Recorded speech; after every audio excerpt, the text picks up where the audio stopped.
Bienvenue dans vos conseils du libraire. Le livre dont on va parler aujourd'hui est intéressant non pas pour le sujet qu'il développe, même si ce sujet est un sujet qui mérite l'intérêt, mais surtout pour l'histoire de ce livre. Il faut savoir que ce livre a un contexte particulier et c'est dans ça qu'il doit être une source d'inspiration pour nous. L'auteur donc est un savant égyptien qui était en France dans le cadre de ses études. Et il a assisté à une conférence du cardinal Lavigerie qui expliquait donc l'esclavage et surtout qui attribuait l'esclavage à l'islam et qui diabolisait, on va dire, l'islam sur la question de l'esclavage.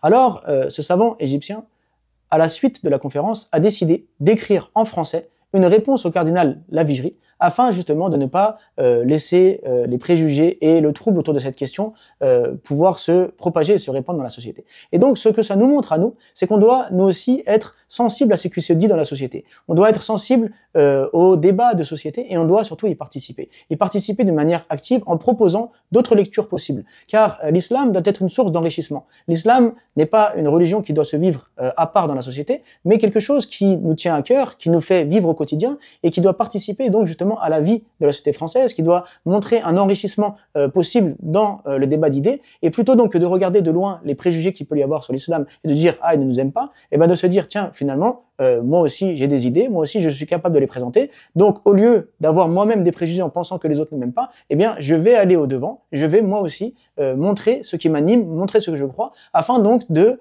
déconstruire les idées fausses qui sont véhiculées au sujet de ma religion. » Ainsi, Ahmed Shafik Bey, en 1888, va nous livrer le fruit de son érudition.